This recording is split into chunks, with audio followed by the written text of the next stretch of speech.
Hello, and welcome to episode 35 of Friends of the Show. I am Stephen W. Skinner, and this is a show where I talk to the funniest and nicest people I know. They, them friends of the show. This week's friend is Steve at Steve vs. Ninjas. We have a great old time chatting about his adventures scaling sheer rock faces with an overly optimistic pal. We delve into his fascination with ninjas and answer great questions submitted by listeners just like you. Well, it's Friends of the Show, episode 35 with Steve versus Ninjas.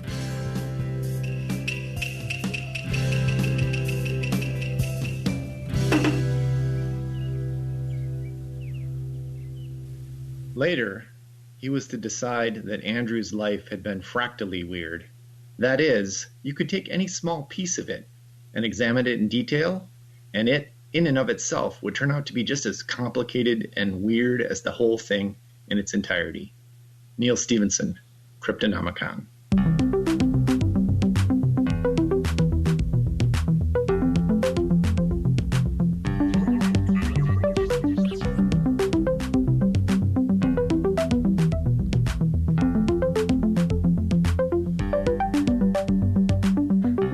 Cryptonomicon. Cool quote. So, welcome to the show, Steve. Thank you very much, Stephen. All right. So, for the listeners, Steve is a very funny and nice Twitter person who is pals with all the cool people online, tells a lot of great jokes, and I, for one, love a good namesake. Love a good see all the Steves out there, and especially ones who spell their name with a V, the one true spelling.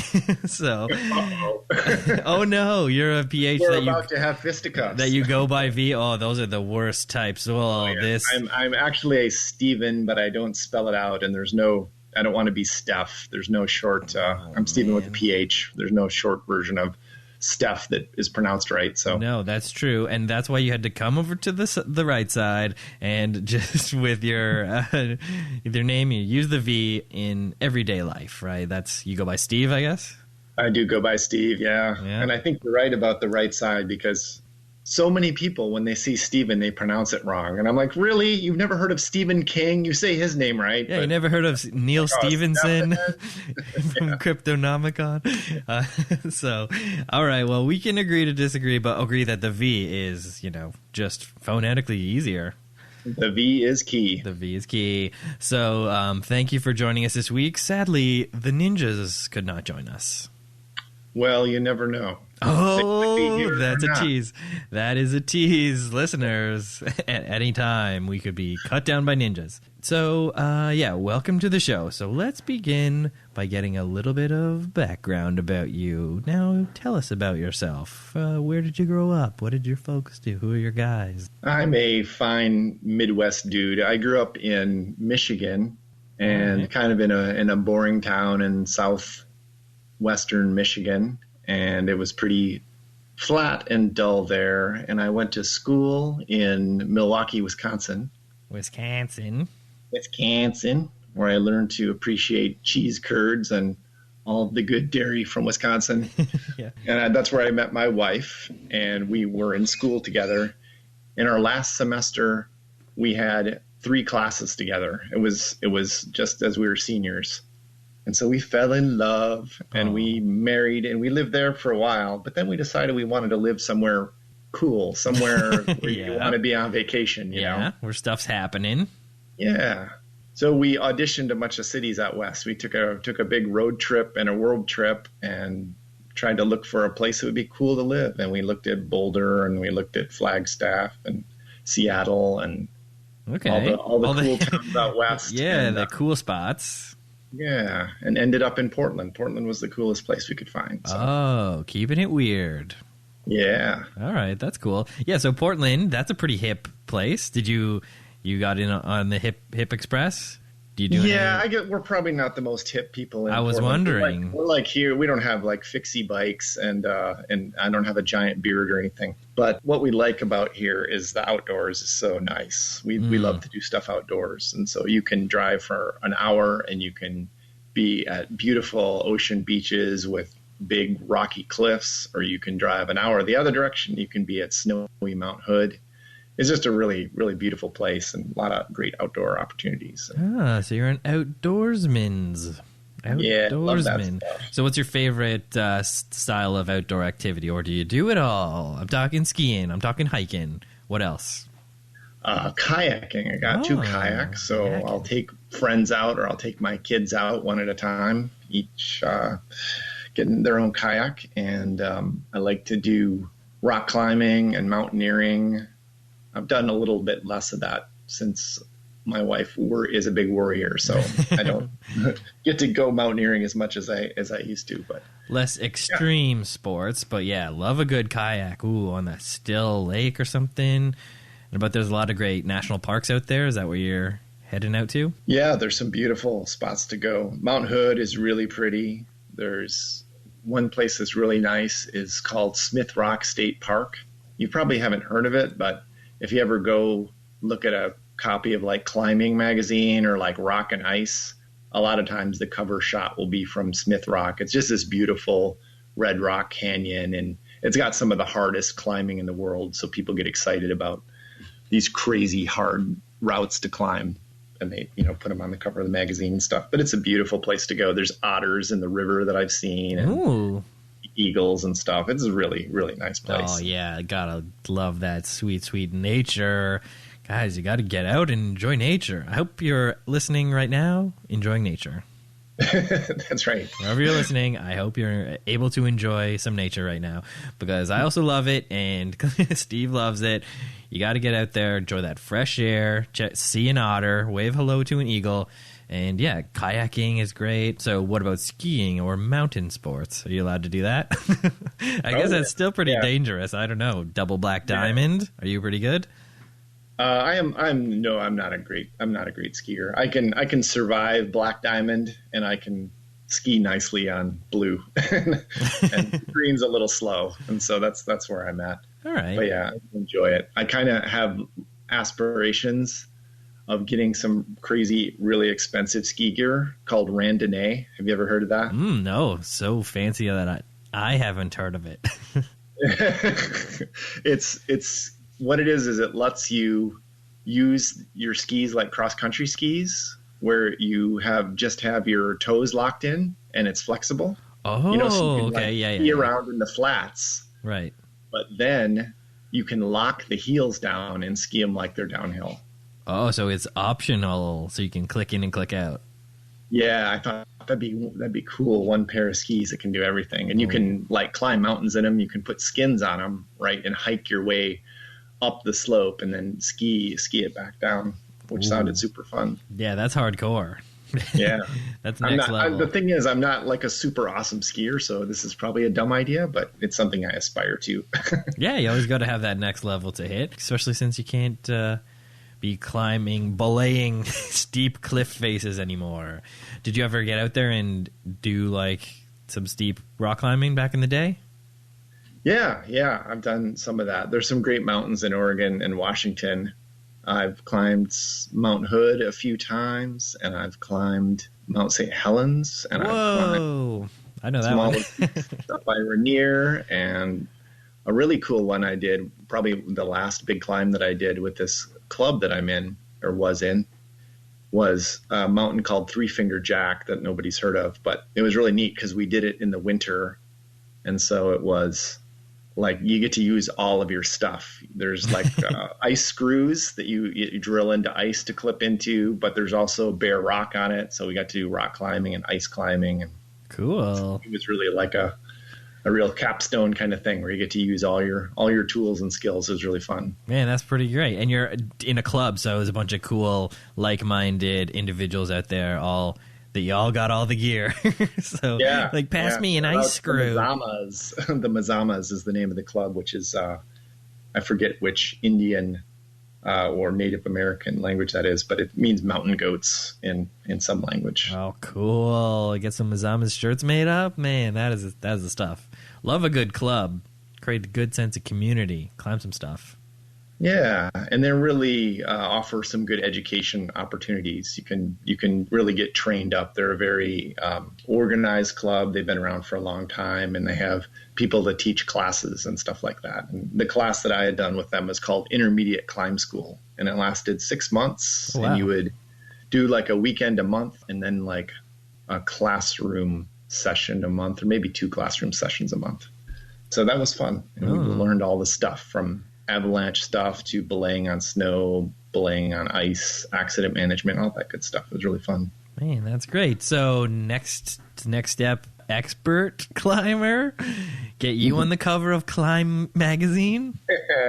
I'm not any world-class athlete to do that stuff. I also have like no aspirations to do super hard things, you know? Yeah. Like I don't even really want to do like Denali, or I'm not even excited about doing Rainier. I like doing kind of a one-day climb, or I like doing longer backpack trips, but I don't want to do anything where I have to walk on crazy ladders tied together for Oh man, yeah, I've seen that ladder tied together thing. Like, who thought that was a good idea? I know. I mean, I guess you got nothing else up there, but geez, super dangerous. Yeah, not into stepping over the bodies of highly motivated individuals who've frozen to death. Yeah. Excuse me, Sherpa. Oh, Sherpa. You gotta get a Sherpa. Oh yeah, you gotta get a Sherpa. A lot of Sherpas out there in Oregon. They've all headed further north for more inhospitable climbs, I guess. Oh, have you ever been up to inhospitable climbs? I'm talking about Canada. I'm talking about my home country. Oh yeah, I've been to your fair city when I was in the winter. Actually, my wife and we absconded away from Wisconsin to go up to hang out around Christmas time in Toronto. We had a lovely time. It's a beautiful city. Great! I'm glad you enjoyed yourself. Yeah. And it was nice around the holidays because it can get a little nutty. I mean, it gets nutty everywhere, I'm sure, around seasonal holidays. But it can get super crazy. But I'm glad that you had a good time and you weren't spoiled on our local city. Yeah, no, it was great. Cool. We also have gone up to Vancouver, which is our closest beautiful big Canadian city. Mm-hmm. Have you been to Vancouver? I was in Vancouver for the Olympics. I worked at the hockey house, and it was a great time. Wow, that must have been crazy. Yeah, it was pretty crazy. But that was my only time going out west to Vancouver. So I was there for almost a month, just over 3 or so weeks. And most of it was, working. But I did get to check out certain sites, and it was very nice. It's like kind of like Toronto, but somehow a little bit nicer almost. I don't want to say nicer, but I don't know, nicer. Yeah, it feels kind of Disneyland-like. You know, it's beautiful and clean, and there's mountains, snow-capped mountains all around it. And yeah, I could never get over that, like the just mountains in the background. I think that's probably what it was. It may have been a matte painting, but I wasn't sure. Yeah, loved it. So you've been to Vancouver as well, so that's great. Which one did you like better? Vancouver, I guess. Yeah, I guess I like Vancouver better. Yeah, it's more outdoorsy. Like you're out on the island too. Have you been? Did you get to go across to Victoria? Unfortunately, I did not. Oh yeah, that's a cool place to go to. It's a cute little town. And then on the island, once we went to the other side of Vancouver Island, it's really big, and there's a cool town on the other side called Tofino. So it's out on the Pacific side, out on the far west. Yeah, that's where all the surfers go. Yeah, I learned to surf there, and that was fun. You went surfing there? Oh man, you're doing all the cool esports, all the cool extreme sports. So surfing, climbing, skiing, a lot of good motorbike stuff. Jumping, extreme flaming unicycling, motocross, all of the things. I want to make a remake of Point Break. Oh wait a minute, they already did that. Just in your real life. Do you have one of those squirrel suits? You just go. Oh yeah, I got a squirrel suit. Base jump with the squirrel suit, and you're like flying feet over trees. We're all the way down like a mountain face. Those are pretty nuts. So no squirrel suit. No, I need to work on my my Rocky the Flying Squirrel accent before I can pull that off. All The right, one thing cool. that was kind of crazy about learning to surf there is there was a strange water hazard, which was when we were on the beach, I was walking on the beach and I saw something cool in the sand. I went over and looked at it, and it's a squid, but it's a really big squid. I mean, the body of the squid was like a mailbox, and then it had tentacles beyond that. I'm like, holy crap, this is cool. Wow. So I was checking it out, and I was trying to remember where it was on the beach so I could go back and show my kids because I was by myself. And then I sort of looked around, and it was like one of those horror movie scenes where suddenly the camera backs up and you see that there's hundreds of these dead squid all over the beach. Oh, they're all dead? Yeah. Damn. Yeah. And so I asked, the next day I had a surfing lesson, and I asked the guy giving the lesson, and he was explaining the different hazards and stuff and the longshore currents and all that stuff. And I said, what do we do if there's a giant squid in the water? And he goes, if there's a squid, I'm getting out of the water. But yeah, it turns out I guess they had followed some warm El Nino current up. They're usually down in Baja California, but some warm current had led them way up north. And then the warm current just petered out, and they all died of cold shock and washed up on the beach. It was really weird. Dang. Well, that's unfortunate. You got to follow your right currents, guys. That's right. Listeners, always remember, make sure you're on the right current. Maintain your compass. Stay south. Yeah, I think we've transitioned into a La Nina system, actually, so they should be okay this time. All right, good. Good to know. Good. All right, well, thank you for that lovely background. Now we know a bit about you. That's going to inform your story, which has kind of like what we were talking about, and it is called Never Trust an Optimistic Mountaineer. Yeah. So I've got this friend. He was a friend from work. I started working at this place. I've been at all kinds of roles in software. At that time, I was a tech support person, and there was a guy who was a developer there. And he's a super optimistic guy. His name is Glenn, and he's just real cheerful, and he's real knowledgeable about mountaineering. And I thought, oh, this is great. This will be a guy who can teach me stuff.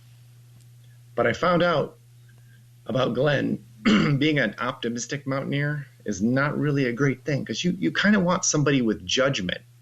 You want somebody who says, yeah, no, I don't think we should do this. But he's always like this can-do guy, and he's positive about everything. Right. If the weather's terrible, he's like, oh, well, this is probably about as bad as it can get, so we should go anyway, because it'll just get better out. So before I knew too much about him, he invited me to go rock climbing, and I said, I can't really go this weekend. I really wanted to go with him. But he said, no, we can just go for one day, just Saturday. And I'm like, well, but I have the baby at home, and I don't want to leave Julie with the baby. And he's like, no, bring Julie and the baby. We'll do a little climb, and then we'll let Julie do some climbing too, and it'll be great. It'll be a nice, easy climb, and we'll be gone for an hour or two, and then we'll come back, and Julie, we can have her do climbing, some top roping. So he talks me into this. We go to Smith Rock State Park, which I was talking about earlier. Mm-hmm. And it's gorgeous there. And it's a deserty kind of climb. It's high desert. And so Julie and the baby find some shade to hang out in, and Glenn and I go do this climb. And it's the first time I've ever done a multi-pitch climb. So without getting too technical about what that means, it's basically like if your rope isn't long enough to get to the top, one person climbs up and finds a place to stop in the middle on the cliff. And then the second person climbs up and joins them. And then the first person goes up again, right? And you're belaying. The guy who's at the bottom is belaying. And belaying means that you're holding the running rope the or rope whatever through your device, and you're going to catch them if they fall, right? Yeah. This is the first time I had done one of these multi-pitch climbs, and it was scary. It was a little harder than I wanted to do, because he had, of course, upsold me a little bit on the climb. And the second thing that's scary is while I'm belaying him, I'm in this terrible little sloping pocket, and I'm 160 feet up. And the pocket it's kind of like a cave, but it like slopes downward and outward. So it's like really scary, like you're going to fall out of it. I mean, you're clipped in, but you're just feeling really uncomfortable. And also I'm feeling like if he falls, because of the way the rope is going up to him, I'll get pulled upward and I'll like rack myself on the ceiling of this little cave I'm in. So I'm really nervous about it. But we get to the top, but it takes longer than we thought. But we finally get on top, which is great. And then we got to rappel down the back side of it. No problem. And because this thing, is super tall, you can't do it in one rappel. You have to do it in more than one rappel. And the way that you do that is we had 2 ropes. And so we tied both ropes together. And then you clip the ropes into a carabiner at the top. And then you rappel down both strands of the rope at the same time. Okay. Does that make sense? Yeah. And then when you get to the bottom, you can pull on one of the sides of the rope and you can get the rope back, right? Okay. Because you don't want to just tie the rope around a rock and slide down it, because then you leave your $200 rope there. Those ropes. Yeah. Yeah, don't want to do that. So we rappel down to the first ledge that we need to stop at. So we're like basically halfway. And we pull the ropes, and the rope falls in kind of a big tangly wad, and it falls between in kind of like a V notch of rock. Oh no. And just falls down and gets totally wedged. And we can't get the rope back. So we're pulling on it, we're putting all our weight on it, and we can't get it back. And it's starting to get dark, and we're way overdue for getting back to Julie, and I'm feeling terrible. So I'm like, we got to get down. And so we ended up leaving that rope. We untied the 2 ropes together. And then we had to do what I just told you that you never want to do, which is we just tied our rope, our last remaining rope, off on the carabiner and rappelled down. And now we've left 2 $200 ropes on the mountain. No. Like, oh, man. I had to run back to Julie in my climbing shoes, and she was steamed, as you would expect, because she's a worrier, and she's had to hang out with the baby all day in the shaky cave. Yeah, and the baby was like, what the heck, when's my turn? And baby's not even getting a turn. That's right. So now this has turned into a 2-day trip, because Glenn's like, oh, we can't leave those ropes there. I'm like, we're not going to go get them in the dark. And he's like, oh, we'll just stay overnight and we'll go get them tomorrow. No problem. So I'm like, I'll give you $200 for your rope, and my rope's a loss. And he's like, no, we have to go get them. So he's very positive and very convincing. So he convinced us to stay the night. So we stayed in a crappy little hotel, and we went back the next day to get the rope. And to do it, to get back up the rope, it's a sheer face. You can't even climb it. And we don't even have a rope to belay with, because both of our ropes are used. So what you have to do is you have to prusik. And that's where you actually like tie a special knot that can give you friction, and you climb like straight up the rope like Batman. Okay. Yeah. And to do that, you have to like step in a loop. And so you put your hiking boots on, because your climbing shoes are little tiny shoes and they're real uncomfortable. And you're basically stepping in a thin piece of rope, and it would hurt. So you wear hiking boots. And so we climb up the rope. We do that. Okay. And then Glenn has to climb up to where the rope got stuck. And so for that, he changes into his climbing shoes. And while he's doing that, he drops one of his climbing shoes. Oh, no, Glenn. So that falls 100 feet down to the deck. And now we're like, oh, well. So he climbs it in one hiking boot and one climbing shoe. And it's this really hard climb. And I'm like, oh, don't fall. Because this is not. Sometimes when you're clipped in, you're real confident. And you feel like your protection's really good. And in this case, I was like, this is not good. Do not fall. But he managed to free up our other rope and get down, and everything worked out okay, and nobody died. So. Well, there you go. I got to look on the bright side, right? Like, what would Glenn do? What would Glenn think about it? Glenn, he would say, we got a great story out of it to tell on a podcast potentially one day. And, yeah, we got to stay over an extra night. That's fun. Yeah. You probably got to watch a movie in the hotel. I don't know. Baby was loving it. A trip. Yeah, exactly. All yep. right. So that was the one of several Glenn epics that I went on with him before I learned my lesson. Seems like there was always something like that. There was always some kind of upsell, and some crazy other thing happened. but you're like, all right, still go with them because I'm like a slow learner. Glenn, you said you had 2 fully experienced Sherpas to help us up Everest, and you're like, where are they? I'm like, the thing about that is we don't need them. Donkeys are way better. Yeah, we don't need them. Come on, let's go. Like, all right. That Glenn. is not surprising. I think you have encapsulated the Glenn character. That's exactly what you would do. Well, I'm glad you got your rope back, which you still have to this day. I do still have it. Good rope. All right, well, thank you. That was a great story. Thank you for sharing that. And now we get into talking about Twitter. And I'm wondering, how'd you pick your handle? I picked my handle because I grew up in the 80s and we had HBO, and there were always these ninja movies on HBO, and whatever you're doing, if there's a ninja movie on, you got to stop doing it and watch that ninja movie. And so I watched Revenge of the Ninja and Enter the Ninja and all those great movies that were constantly playing on HBO. And I just love ninjas. If it's got a ninja, you're into it. That's right. What's your favorite ninja movie? Oh, gosh. It would probably have to be like Enter the Ninja. It was just super cheesy.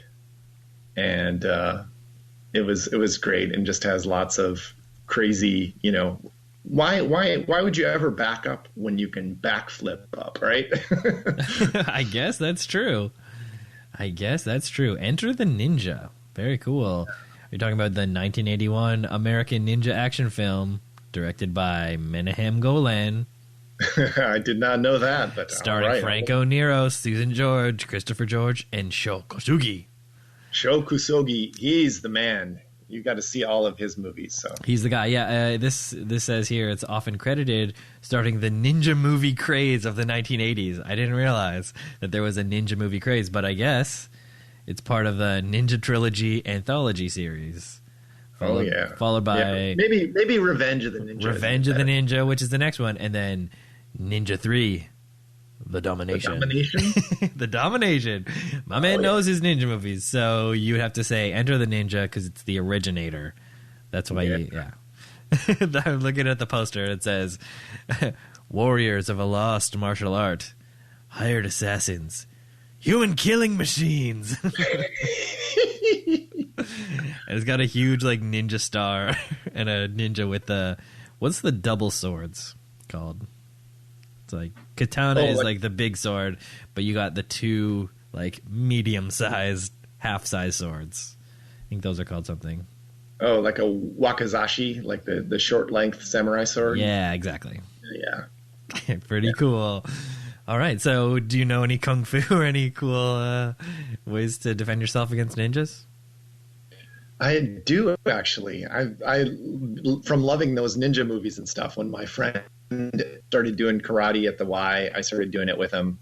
And I've always done a martial art pretty much continuously since I was 16 or so. Nice. So yeah, I've done a lot of different things. Done some Aikido and done a style called Wei Chi Ru, which is it's basically like the Karate Kid. I mean, we literally have a lot of the moves that are shown in the Karate Kid. It's just a Karate Kid based martial art. Yeah. There's a lot of car waxing, but trust me, it gets good. Yeah, Pat Morita is our master. And then and I do some weapon martial arts, which are really fun, which are Filipino based. In the Philippines, they have kind of a different idea about it, which is that you learn weapons first and you learn empty hands at the end, because they figure, hey, you need to get in business right away and learn how to use a sword or a knife or something. But yeah, I guess that's true. Use your sword or knife, then we'll teach you empty hands if you live that long. Yeah. Well, at the end, you get to the point where you are the weapon. Right. Someday. I knew a guy when I was living and working in California. One of our bosses had the cards, like the 2 cards that say that he's like a lethal weapon. Or whatever. Pretty cool. Pretty neat. Pretty cool stuff. So yeah, that's great. When I was younger, my brother and I were enrolled in jiu-jitsu, which was a fun martial art, and I can still count in Japanese. If nothing else, I learned to count in Japanese. Yeah, good stuff. Yeah, it's good. Did you do the old like Japanese style jujitsu where you were standing up and doing a lot of throws, or did you roll on the mat like the Brazilian style? Yeah, it's standing up, all like standing throws and stuff like that. Yeah, it was good. It was nice. If nothing else, a good place to go every week for an hour or so.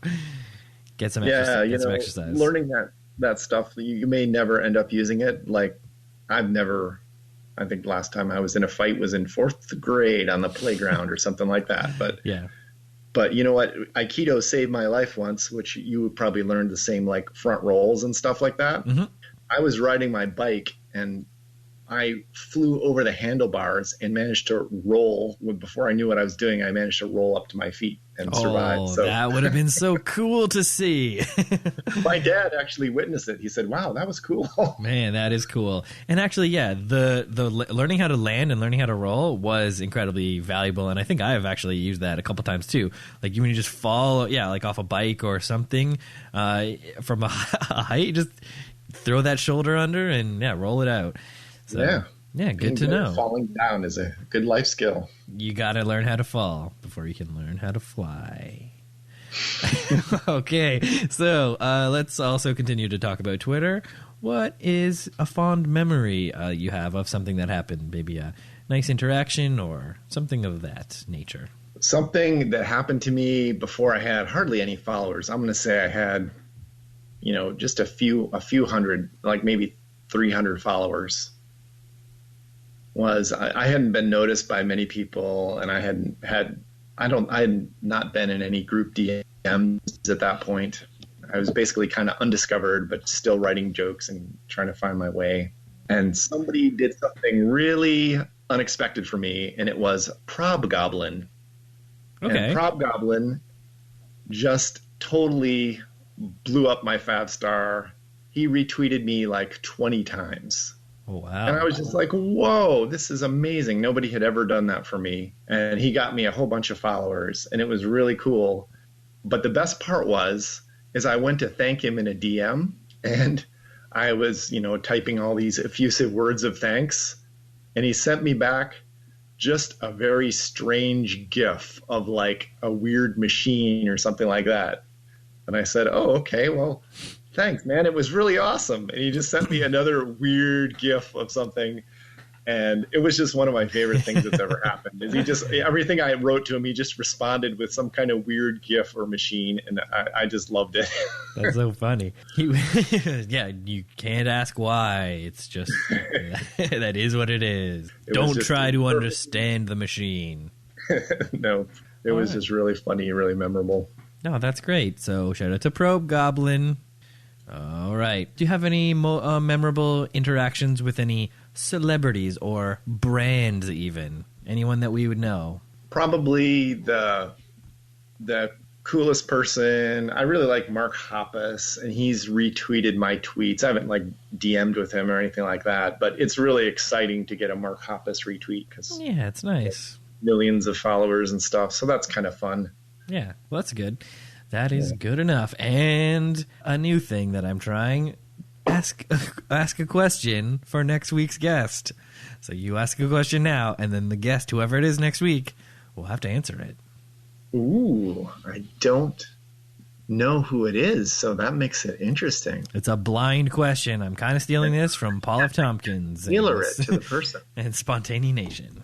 All right, so the question is, if you could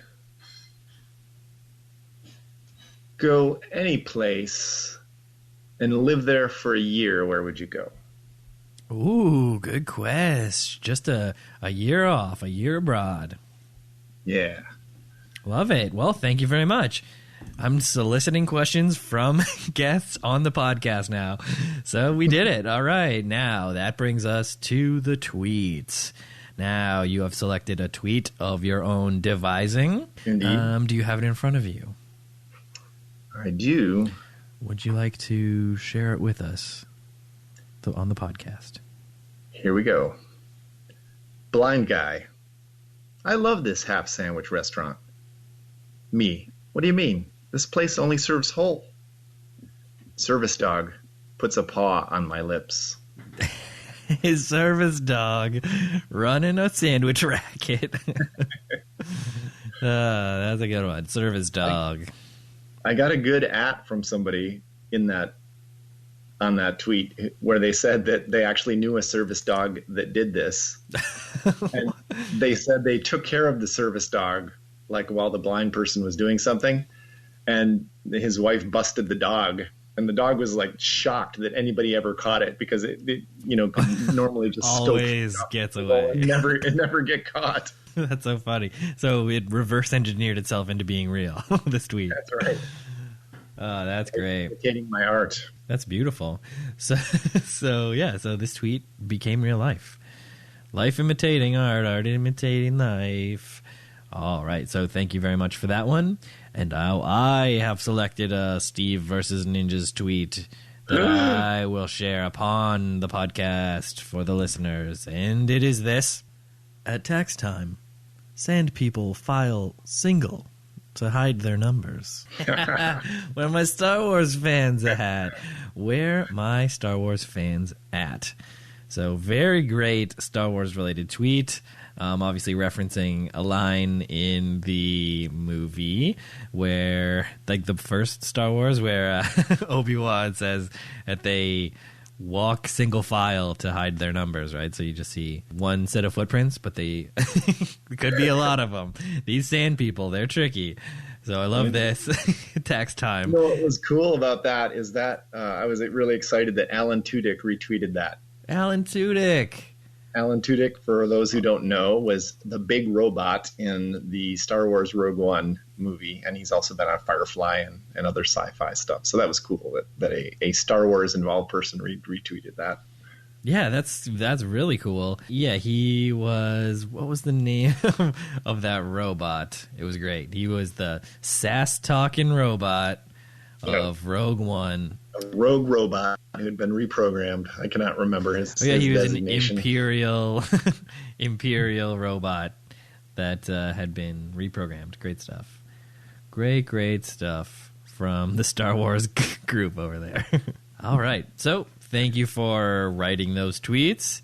And now we get into the tweets from others. So we got a couple of tweets here. And would you like to read one of them? Sure. I will read a tweet from Frank Whitehouse at Will Todd. Funeral. Me. Do you mind if I say a word? Widow. Please do. Me. Plethora. Widow. Thank you. That means a lot. Hey, I love that tweet so much. We got a pun. We got a funeral tweet. We got some back and forths. This tweet has it all. It's got so much in it that, I mean, the mind if I say a word and then him saying a single word, that's a good joke. That's a joke. That's like that is a whole joke all in one. But then the plethora that's the knockout punch right there that follows it up. That's really good. And the fact that the widow's into it, that the widow appreciates it and also provides that final punch. It means a lot. Plethora. Yep. Remember, he said. I do like if you can fit more than one joke in that tiny amount of format. I do appreciate that. It's like a 30 Rock style tweet. Just how many jokes can you pack in there? Great job by Frank. Frank is a great account. He also really does great tweet calls and contests and stuff like that. He has a great milestones call that he does. So everyone needs to be following at Wheel Todd with 1D. And shout out to Frank on that one. Great pick. Thanks. Yeah, thanks to Frank for doing it. Should I read the second one, or would you like to? Yeah, I can do it, unless you want to, unless you got a good read for it. Yeah, no, go ahead. All right, and this is from the lovely and great Karen at Bat Karen. Na. Now, the tweet is this. Watches romance flick backwards to see an insipid woman who lives solely for a man blossom into an individual with her own life. Really sticking it to those romance films. You just took down a whole genre of film in one one swat. It's so fantastic. incisive. It's really, really good. A lot of her tweets are, great commentary style, but couched in jokes. So it's a funny joke, but also it's saying something. Yeah, she's got a real great feminist sense and a really great way of delivering it. So just love Bat Karen. Yeah, she's great. Like I said, everyone should be following Karen at Bat Karen. Her mom fucked a bat. So now we get into questions from Twitter. All right. Now this first group of questions is specifically about the ninjas. The ninjas that we've been talking about. This group of questions is about that. The first question comes to us from friend of the show, The Real Eatwood, at The Real Eatwood on Twitter. And Danny asks, without endangering the mission, what can you tell us about your strategy versus the ninjas? That's a great question. Because we got to assume we have to assume they're listening. Is all I wanted to say. Exactly. So this is going to be some signal ops kind of stuff where I'm going to give them fake information that I'm expecting them to act on. But the way that you deal with ninjas is that you can't know that they're coming. So you just have to clear your mind and be ready for anything. And then you'll be ready for all the ninjas.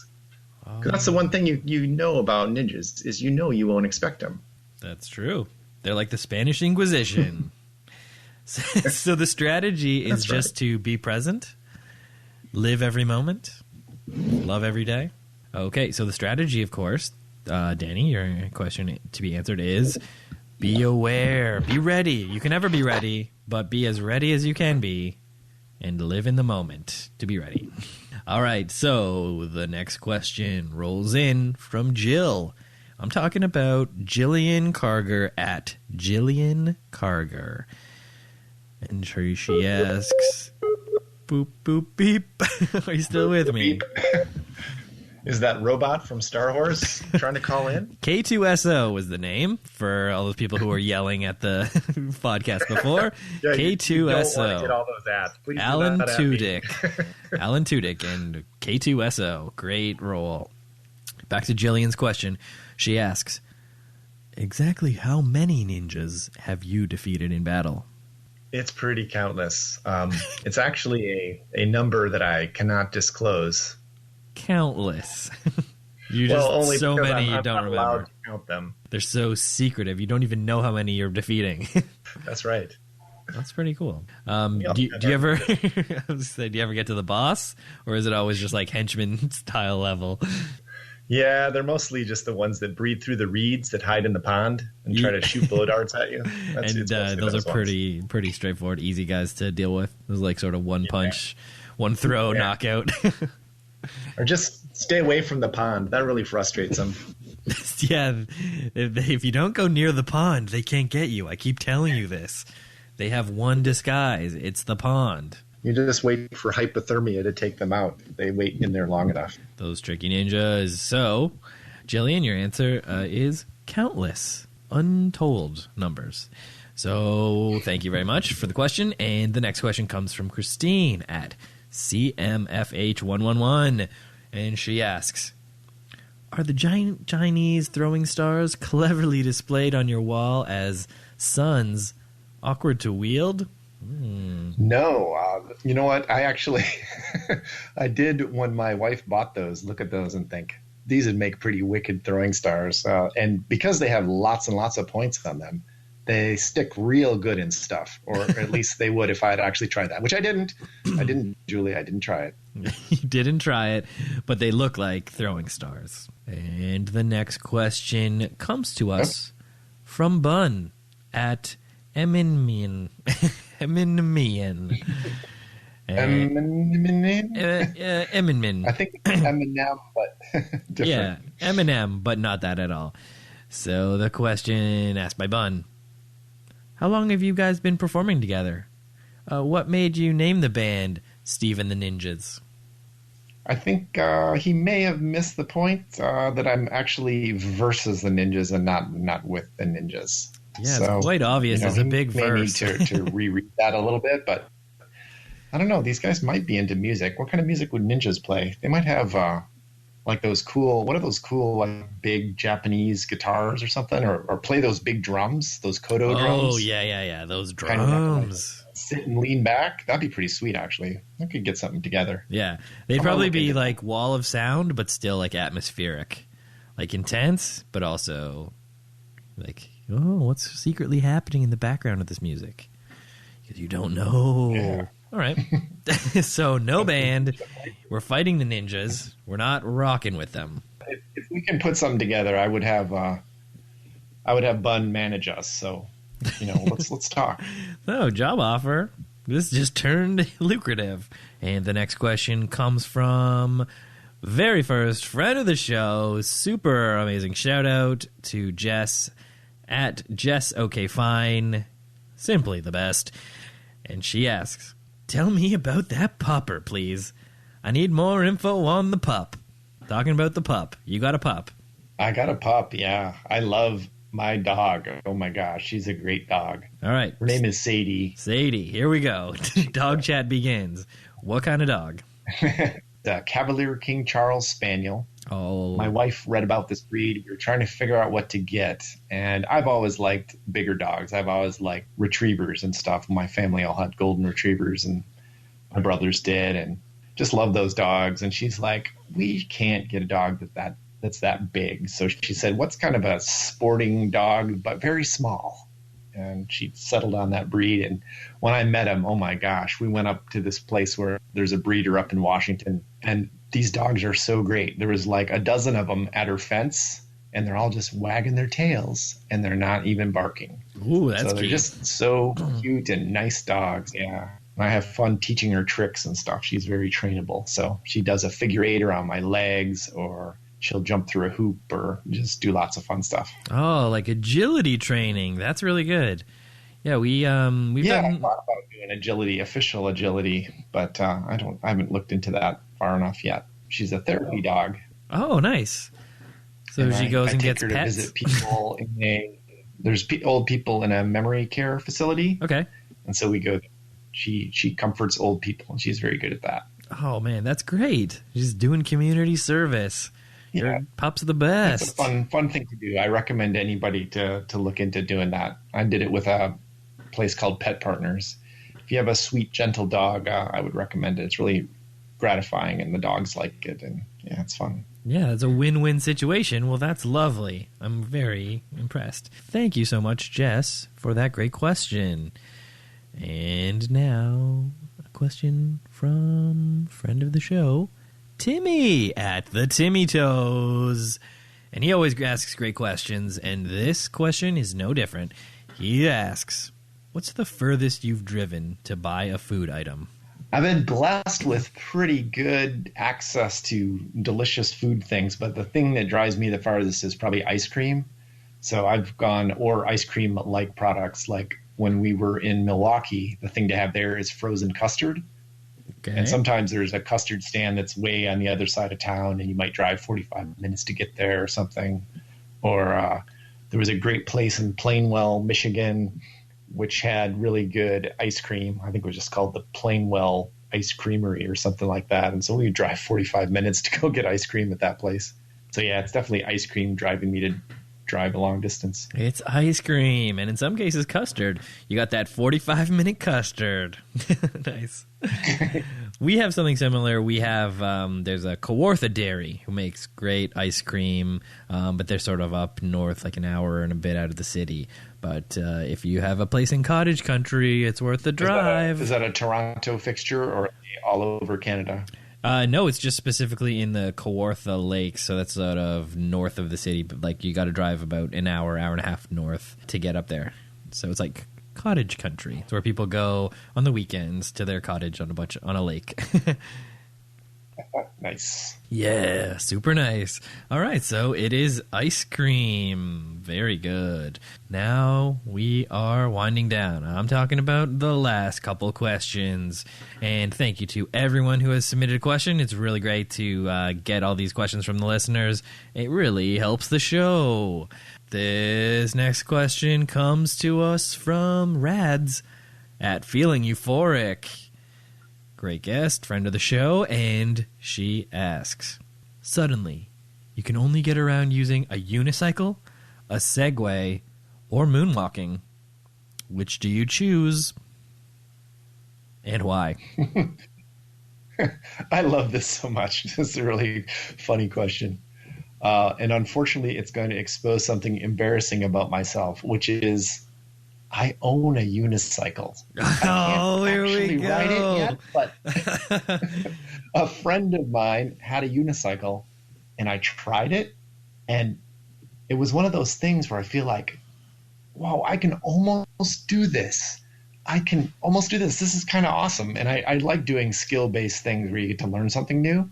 So I went out and bought myself a unicycle. But unfortunately, I never got past I feel like I can almost do this point. So got the balance if I point. could only get around on a unicycle, then that would definitely force me to actually learn to ride my unicycle. So I would definitely choose that. Wow, unicycle. Rads, how did you know? Very cool. So you choose a unicycle. So Rads has a follow-up question. Follow-up. Now you only have one foot, so you have to use your hands. Which one now? Wow. Very cool. Interesting. She's going to think that I'm going to go with the Segway, because that would probably be easiest to control with only your hands. But no, I'm going to stay with the unicycle and become the handstand unicycling guy. Wow. Sticking with the cycle. I think instead of a seat, you could have a helmet. Okay, yeah. I'm sure people do it like that. Like an upside-down helmet? No, I get it. Yeah. And then when you stood up, you could just, if you fell over, you could just land on your feet. I guess it's true. Well, you cracked the code. You can stick with unicycle even if you only have one foot. Just extra skill-based skill. A small modification. Extra skill. All right. Well, that was great. Thank you again to everyone who submitted questions. Thanks, Rad, at Feeling Euphoric. And everyone check out our episode. All right. So that brings us to the end of the podcast. So thank you so much, Steve, for joining me. And I got something in my throat. So thank you so much for joining me on the podcast. This is where we wrap it up. And if you've got anything to promote or shout out, now's the time. Well, let's see. I did see one question from Hoppers, and I'll tell him that my favorite color of highlighter is orange. And yes, hypercolor shirts should be back in fashion. Oh my goodness, I missed Hopper's question. Now I feel I love the Hoppers.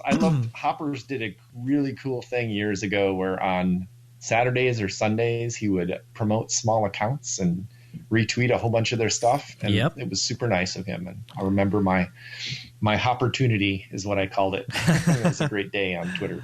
That's great. Yeah, the Hoppers feature. We talk about it on his episode, which has dropped now at the time of this. Podcasters who are listening, and they all know about Hoppers and his call. So hopefully everyone is following him at Frog Avalanche. And I can't believe I missed his questions. I'm going to find his question and read it just so that everybody knows that I got your back. Yeah, you answered the question really quickly, but I don't know if we got to the question. So he asked, what was your favorite color of highlighter? And should hypercolor t-shirts be back in fashion? We all remember hypercolor t-shirts. I for sure do. And you've already answered, so we'll just put that in post. We'll move it around, and that'll be fine. So thank you again, everyone who asked a question. Thank you so much, Hoppers. And thank you, Steve versus Ninjas. Everyone go check him out on the Twitter sphere. So that brings us to the end of the show, and now we can say our goodbyes as the podcast theme gently plays in the background. So thanks again. Had a great time, and I think we learned a thing or two. Sorry if I sound like I'm talking over you, and it's because I am. It's because you're breaking up on my Skype. But that's okay, because we're done with the show. We did it. Well, that's it. I hope you enjoyed this week's episode with Steve. I bet you didn't even realize the ninjas were there the whole time. Go to FOTS Pod to send a question for future guests. I am at Skinner Steven on the Twitter. You may visit StephenWSkinner.com for all the episodes, every single one. I dare you to subscribe to automatically get the new episode every week. I want to say cheers to Kyle Davidson for the theme and to Ruby Coast for the music. And I want to say thanks to you so very much for listening. And I would also like to say, have a great one.